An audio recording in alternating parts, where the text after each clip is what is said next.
میرے بھائیو ان سارے پلیدوں کا علاج کیا ہے؟ جہاد فی سبیل اللہ۔ جب تک جہاد کی تلوار نہیں آئے گی، جب تک جہاد کی تلوار نہیں چلے گی، جب تک ہم اپنی جوانیاں، اپنے گبرو اسلام کے لیے قربان نہیں کریں گے، یقین مانیے گا، یقین مانیے گا، اس وقت تک نہ یہ کافر اپنی ان بری حرکتوں سے باز آئیں گے، اس وقت تک یہ باز نہیں آئیں گے۔ دیکھ لو، اللہ کا قرآن کہتا ہے، اللہ کا قرآن کہتا ہے، یہ میں آپ کو قرآن کی آیت سنانے لگا ہوں سورہ النساء کی۔ اللہ فرماتے ہیں فَقَاتِلْ فِي سَبِيلِ اللَّهِ، اے نبی صلی اللہ علیہ وسلم آپ اللہ کے راستے میں قتال کریں، لا تکلف الا نفسک، اور کوئی نکلتا ہے یا نکلتا ہے، نکلے نہیں نکلتا نہ نکلے، کوئی اور آپ کا ساتھ دیتا ہے دے، نہیں دیتا نہ دے، آپ اکیلے اللہ کے راستے میں نکلے، اکیلے جہاد کے لیے اپنے آپ کو پیش کریں۔ فرمایا کیا ہوگا جب تم جہاد کرو گے؟ تو ذرا آگے قرآن کی آیت کے الفاظ سن لیجئے، یہ میرا فتویٰ نہیں، میری بات نہیں، میرا قول نہیں، میرے کسی جماعت کے بڑے کا قول نہیں، جماعت کے کسی مفتی کی بات نہیں، قرآن کا انالیسس ہے، قرآن کا تبصرہ ہے، قرآن یہ نسخہ سمجھاتا ہے۔ قرآن کہتا ہے فَقَاتِلْ فِي سَبِيلِ اللَّهِ، اللہ کے راستے میں جب تم قتال کرو گے تو کیا ہوگا؟ عَسَى اللَّهُ أَن يَكُفَّ بَأْسَ الَّذِينَ كَفَرُوا، اللہ فرماتے ہیں ان سارے کافروں کی شرارتوں کا علاج ہی جہاد ہے۔ ان کافروں کی شرارتوں کا، ان کی حرکتوں کا وہ علاج کیا ہے؟ وہ جہاد ہے۔ قرآن عَسَى اللَّهُ أَن يَكُفَّ بَأْسَ الَّذِينَ كَفَرُوا، فرمایا ان کافروں کی لڑائی کو، ان کی جنگ کو، ان کے گھیراؤ کو، ان کے جلاؤ کو، ان کے ہتھ کنڈیوں کو اگر تم روکنا چاہتے ہو، ان کے ڈرون حملوں کو روکنا چاہتے ہو، اور ان کی ان ساری خباثتوں کو روکنا چاہتے ہو تو کیا کرو؟ اللہ کہتا ہے قتال کرو، اللہ کہتا ہے قتال کرو، یہ نہیں کہتا احتجاج کرو۔ اللہ اکبر۔ میرے بھائیوں دیکھیں، میں عرض یہ کر رہا تھا کہ طائف والے جب آئے نا رسول اللہ صلی اللہ علیہ وسلم کے پاس اپنی مونچھیں نیچی کر کے، تو نبی صلی اللہ علیہ وسلم نے ان کی دودھ کے ساتھ اور شہد کے ساتھ اور گوشت کے ساتھ آپ نے ان کی ضیافت کی۔ اللہ اکبر، کیسا اخلاق ہے!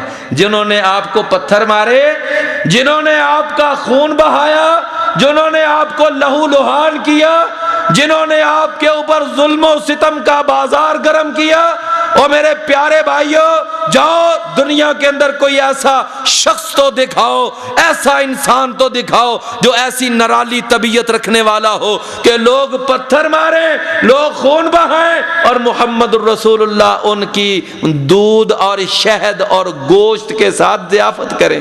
اللہ اکبر۔ تمہیں ان کے کارٹون بناتے ہوئے شرم نہیں آتی؟ تمہیں ان کے خاکے بناتے ہوئے حیا نہیں آتی کہ ایسی پیاری شخصیت، ایسی عظیم شخصیت کہ تم خاکے بناتے ہو؟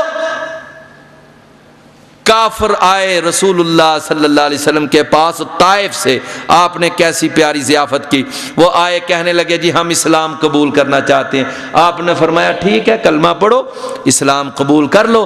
کلمہ پڑھا، اسلام قبول کر لیا، کچھ دن وہاں ٹھہرے، رسول اللہ صلی اللہ علیہ وسلم نے ان کی تربیت کی، اسلام کی کچھ باتیں سکھائیں، اسلام کی بنیادی تعلیمات ان کو دیں۔ اچھا اب وہ کہنے لگے اچھا جی اب ہم واپس جاتے ہیں۔ رسول اللہ صلی اللہ علیہ وسلم نے فرمایا ٹھیک ہے جائیں واپس۔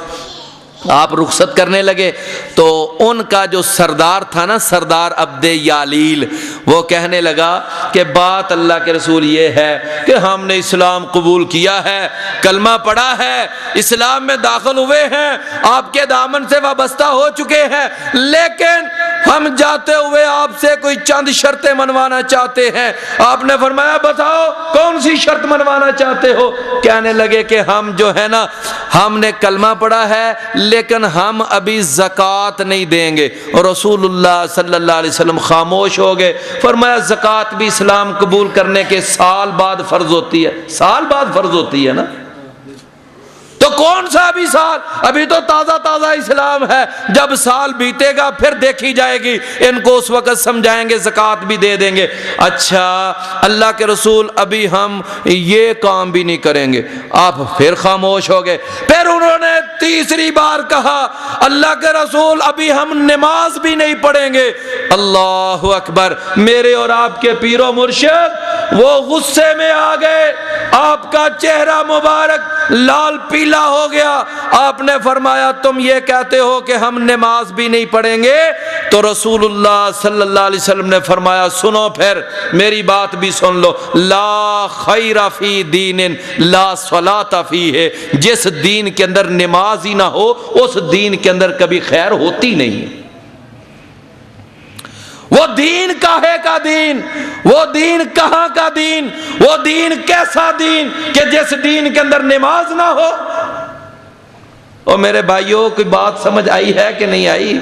صرف عقیدہ توحید اور عقیدہ رسالت یہ اسلام کے اندر داخلہ نہیں جب تک نماز کی پابندی نہیں ہوگی۔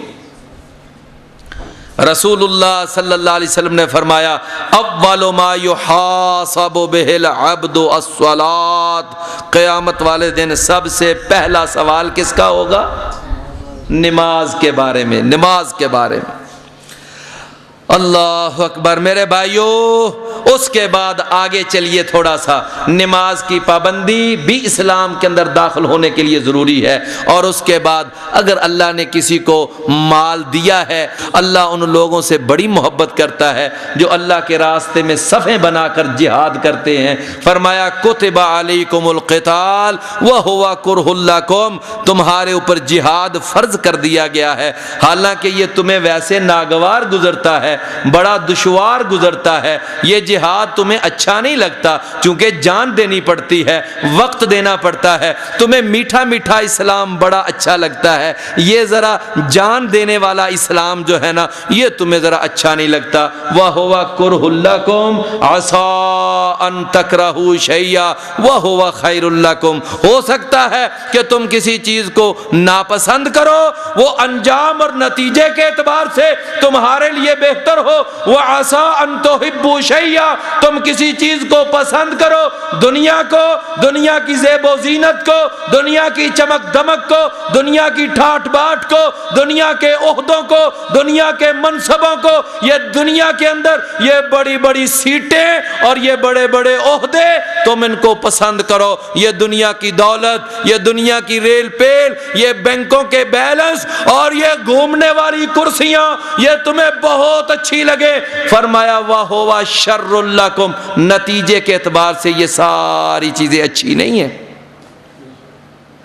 وَاللَّهُ يَعْلَمُ وَأَنْتُمْ لَا تَعْلَمُونَ، اللہ جانتا ہے تم نہیں جانتے۔ اللہ نے قرآن میں بڑی جگہ پہ فرمایا، نبی اکرم جناب محمد صلی اللہ علیہ وسلم نے فرمایا جاہد المشرکین باموالکم وانفسکم والسنتکم، ان کافروں کے ساتھ جہاد کرو، اپنے مالوں کے ساتھ، اپنی جانوں کے ساتھ اور اپنی زبانوں کے ساتھ۔ جو جیسے جہاد کا تعاون کر سکتا ہے، جیسے جہاد میں حصہ ڈال سکتا ہے، جیسے جہاد میں پارٹیسپیٹ کر سکتا ہے، وہ ویسے ہی اس جہاد کے عمل میں، جہاد کی تحریک میں وہ پارٹیسپیٹ کرے۔ فرمایا کہ یہ جہاد میں حصہ لوگے تو اللہ کے ہاں کامیابی ہوگی۔ نبی کریم صلی اللہ علیہ وسلم نے فرمایا کہ جو آدمی جہاد کے کسی زخم کے بغیر دنیا سے چلا گیا، کل قیامت کے دن وہ بڑا افسوس کرے گا، اوہو میں جہاد کے کسی زخم کے بغیر ہی آ گیا، افسوس ہوگا اس کو اپنے آپ پر۔ اللہ اکبر۔ اس کے بعد میرے بھائیوں آپ ذرا دیکھیں کہ ایک آدمی کلمہ پڑھتا ہے، نماز بھی پڑھتا ہے اور زکوٰۃ بھی دیتا ہے، رمضان کے روزے بھی رکھتا ہے، اللہ توفیق دے حج بھی کرتا ہے، پھر جہاد بھی کرتا ہے۔ میرے بھائیوں یہ سارا کچھ کرنے کے ساتھ ساتھ ایک اور بہت بڑی بات ہے کہ انسان اپنی کمائی کے اوپر بھی نظر ڈالے کہ میری کمائی حلال کی ہے یا حرام کی ہے۔